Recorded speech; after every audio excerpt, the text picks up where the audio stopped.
My dad forgot to hang up. I heard him whisper, "She's a burden, only because she's albino." In that moment, something inside me snapped, quietly. It wasn't rage. It wasn't sadness. It was clarity.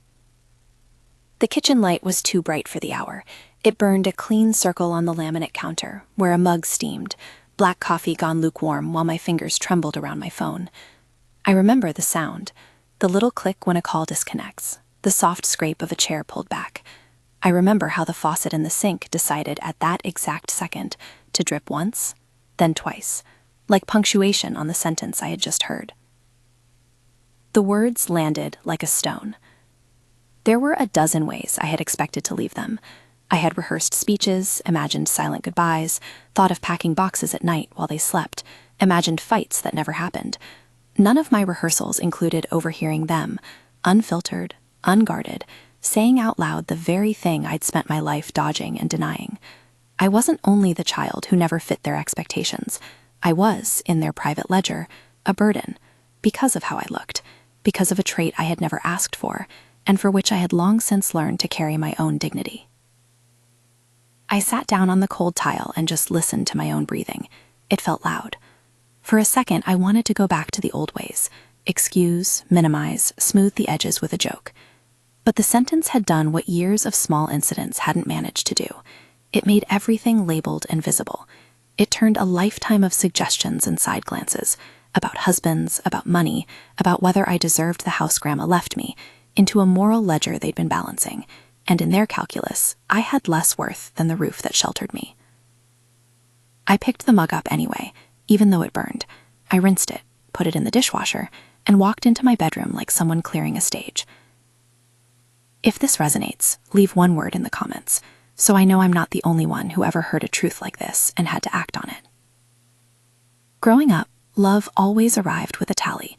Birthdays were measured in who got what favor afterwards. Sickness was a debt to be repaid with patience. And the house, Grandma Lorraine's house, was never just a home. It was a promise that carried conditions. Grandma Lorraine smelled like lavender and old paperbacks. She taught me how to plant rosemary along the back fence, and how to read the weather by looking at the paint on the porch. Her hands were small and brown from years of gardening, and she would press my cheek gently and say, "You are not a thing to be used, child. You are a person." She had been the one to tuck me into bed when my mother's temper felt like a storm, and she slipped me small envelopes of cash when things were tight and didn't want anyone to know. When she died, the house came to me. That fact should have felt like a victory. Instead, it became another ledger entry. My parents treated the house like a trust fund they could reassign with a smile. They offered help that felt like a tether. Offers of, "We'll manage it until you're ready," were always followed by a reminder that having the house was a lot to handle for someone like me. Implied, someone who made other people spend money on her medical needs. Someone who would never be quite normal. There were little moments all along that should have been clearer in hindsight. The way Harold, my father, kept a second set of keys. The casual comments at family dinners that suggested I was naive with money. Marilyn's sudden worries about estate taxes whenever I mentioned repainting a room. They treated kindness like a loan and affection like an accounting entry.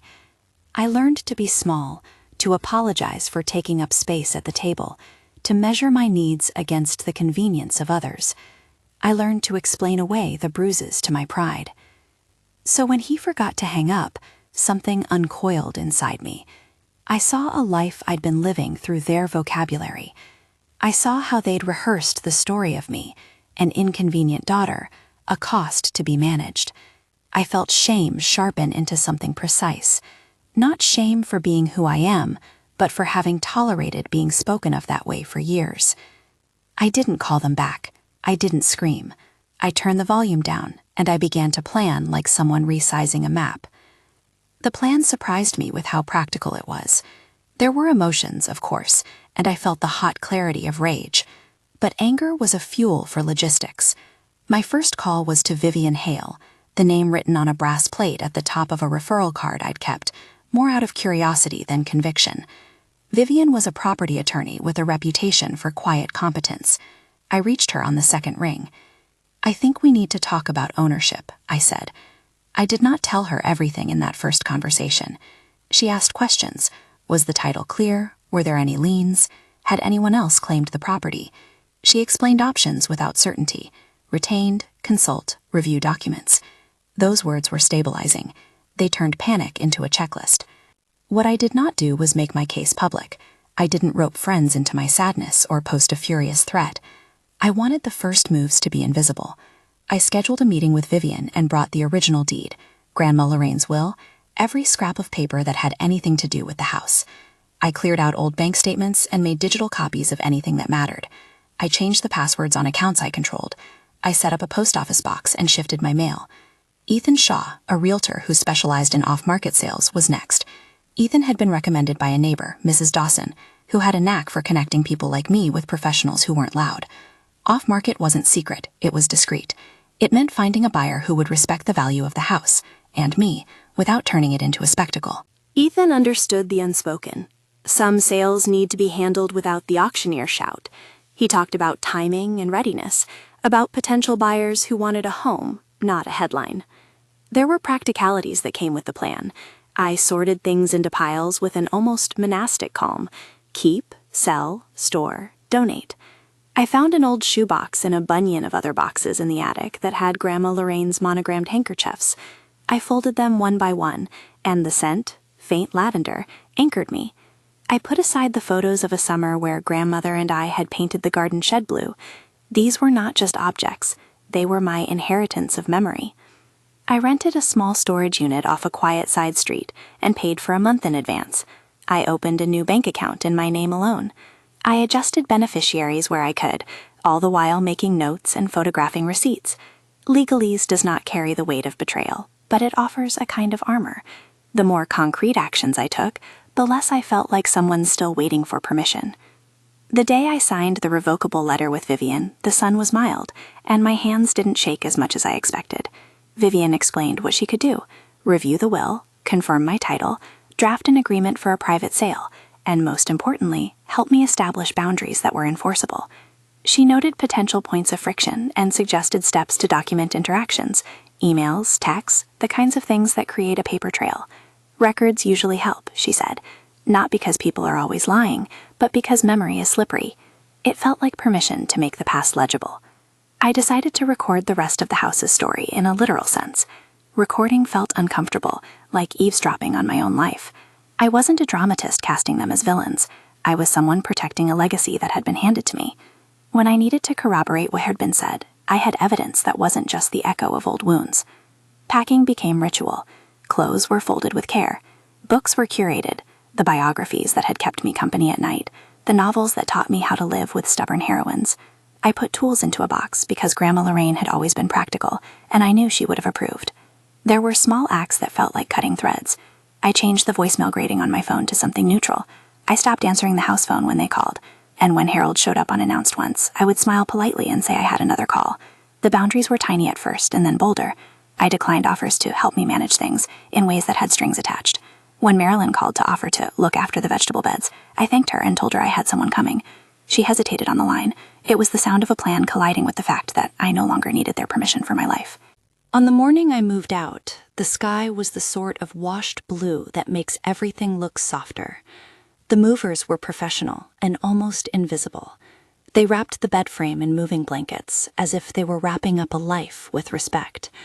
I watched the house from the porch once everything was loaded. I touched the railing where Grandma had once tied rosemary to the balusters and felt the rough grain with my palm. I said nothing. I did not make the kind of speech you see in films. I handed the keys to Ethan, who bought the house off-market from a buyer who wanted a place to slow down. It was private, respectful, and final. Months passed in a new rhythm. Smaller home, thrift store finds that fit walls that were mine to paint, a community garden where I taught myself to start seedlings from gettings. The first night in my new place, I slept without waking to the low, steady anxiety that had been the soundtrack of my life for as long as I could remember. I woke up instead to the sound of a neighbor's radio and the smell of someone grilling on the balcony below. It was ordinary. Ordinary felt like a revolution. But the confrontation that I had prepared for was still necessary. It wasn't about revenge, it was about translation, making the private ledger visible so they could see the cost of their words. I arranged it like this: a quiet cafe downtown, midday when the light slips in through the windows and dust motes look like stars. I texted my parents to meet, without details. They arrived separately, as if this was another ordinary family meeting. Harold was the first to sit. Marilyn took her time, smoothing the front of her blouse. I set my cup down, felt the ceramic against my palm, and asked if we could talk about Grandma's house. For a moment there was a polite choreography, small talk about the weather, the neighbor's dog. Then I hit the part of the conversation I had saved for last. "I want you to listen to something," I said, and then I played the recording. It was brief. My father's voice, the click of the line, the sentence. The room shifted. In that second, the barista paused mid-pour and looked up. People at neighboring tables leaned a breath closer without meaning to, like the human body knows when a truth wants to be heard. They both went pale. Not guilty. There was no sudden apology scripted or tearful confession. There was the small, immediate human calculation: how to look unbothered in front of other people. Marilyn's hands tightened on her cup. Harold's jaw moved like a hinge. "You heard me say that?" Harold said, as if surprised by a memory. "You were on the phone," I replied. "You didn't hang up. You said it. I recorded it." I did not shout. The voice I used was the one I'd rehearsed in the quiet hours. Steady, exact. I had brought copies of the deed, of my receipts, of the document Vivian had prepared outlining my rights and the consequences of harassment. I left complex legal explanations to Vivian. My job in that cafe was to make the ledger visible. "This isn't a courtroom," Marilyn said. "You shouldn't have—" "I recorded the phone," I interrupted, soft. "What you said was cruel. It was also relevant." I set a literal boundary. From today on, no offers to help that have strings. No showing up unannounced. No calling me about managing my property. If you have concerns, send an email, documented. If you cross those boundaries, I will pursue legal remedies. I'm not threatening you. I'm telling you the consequences of continued harassment. They tried a few movements: defensiveness, dismissal, the old scripts that had diluted every conflict into a negotiation. But the recording had changed the atmosphere. There was proof that these ideas they held about me existed, and I would not be the one to translate their prejudice into silence any longer. The confrontation ended not with forgiveness, but with a recalibration. They left first, hurriedly, like two people who had been caught without a rehearsed line. I paid the bill and walked out into sunlight that felt like a season change. In the weeks that followed, there was silence from them that was both a relief and a hollow. I didn't celebrate their absence. It was a quietude that allowed me to begin the work of repair in my own interior house. Therapy became a fixture. Dr. Caroline Brooks was the person I found when I was ready to stop simply surviving. She taught me to name the types of harm I'd experienced: financial coercion, emotional manipulation, conditional affection. Names made the harm more manageable. They didn't erase the wounds, but they gave me words to put around them, so the hurt stopped being a fog and became something I could carry or set down. We worked through rituals of permission. I was allowed to grieve what never would be, to mourn the family I had hoped for. I learned to see the ways that caregiving and control had been entangled in my childhood. I learned to say no and to feel it settle in my chest without shame. Recovering from years of being told I was less than someone else's standard meant relearning basic truths. My needs are valid. My body and my appearance do not render me unworthy of care. And the house I once worried would always be managed for me was now a memory that belonged to me with its own quiet dignity. There was one letter that changed the tone of grief into something like gratitude. It was folded into a book in the attic, a small square of paper in Grandma Lorraine's handwriting. She wrote about the rosemary and the porch and how she found peace in small gardens. "If you ever feel small," she wrote, "remember the way the sun finds every corner of this house. You will too." Her sentence was simple and fierce. I read it until the ink blared. That letter became a touchstone. I planted a rosemary bush by my new front step. I couldn't recreate Grandma's house, and I didn't want to. I wanted instead to create rituals: watering the plants at dusk, covering seedlings when frost threatened, inviting a neighbor for coffee and lending a cup of sugar without expectation. When I felt more steady, I wanted to turn the work I had done into something others could use. I started small. a 1-hour workshop at the community center on practical steps for protecting what matters. It wasn't a legal seminar. I invited Vivian to sit in the back, not to advise people, but to remind them that there are professionals who can help sort out paperwork when the emotional freight is too heavy. I focused on what I'd learned the hard way: how to organize documents, how to set up separate accounts, how to ask for professional help quietly and strategically. The room filled with people who had their own stories of being told they were an inconvenience, of being diminished by family members who used generosity as leverage.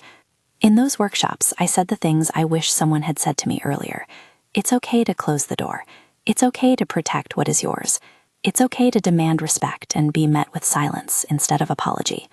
People would come up afterward and whisper one sentence, one confession. We were never allowed to have money of our own. I always thought I had to earn care. A woman with silver hair told me she'd been told for 40 years she was difficult because she asked for privacy. The room folded around those statements like hands. My voice had shifted from the contained person in the cafe to someone who could offer practical company to others taking similar steps. It felt less like victory and more like stewardship. I had made the house into a lesson, and that felt right. Not everyone I taught agreed with every move I had made, and that was fine. I never told them they must record or that they had to move. I told them options. I told them what helped me. The focus was always agency. You can choose how to protect your space. The first summer after leaving, I built a small garden bed in my new yard. I planted lavender, rosemary, and a tiny bed for basil. My hands got dirt under the nails in a way that felt healing. I could see how small, tender things, watering a sprout, trimming a leaf, added up. One afternoon, I found myself sitting there, barefoot, with a book on my knees, and the sun making little corononas along the edges of the leaves. The world felt ordinary and true. There was a moment, months later, when I overheard someone at the community market describe another woman as difficult because she had special needs, the way others might describe a bad habit. The phrase snagged in me like an old bruise. I thought of my father's voice and felt the familiar chemistry of shame rise. But this time, the shame was not paralyzing. I stepped forward and said quietly, "Words like that can hurt. She is a person. Please be careful." No lecture, no drama, just a correction. The person looked at me, surprised, and in that second, I realized how much of my life had been practice for such small reckonings. People ask me sometimes whether I regret confronting them. They want to know if paying lawyers and taking the house out of their reach felt like winning. My answer is never as simple as yes or no. The truth is, I did it because I owed myself safety and clarity. I did it because perpetual negotiation was a kind of violence. I did it because a sentence, uttered thoughtlessly over a phone line, made me see the ledger for what it was. I do not tell this story to paint my parents as monsters. They are flawed people who made cruel choices.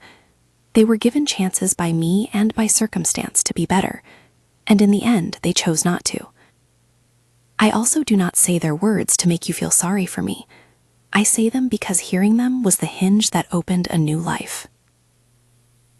What I hope you take from this is not a checklist of steps, although those are in the margins for anyone who needs them, but a permission slip.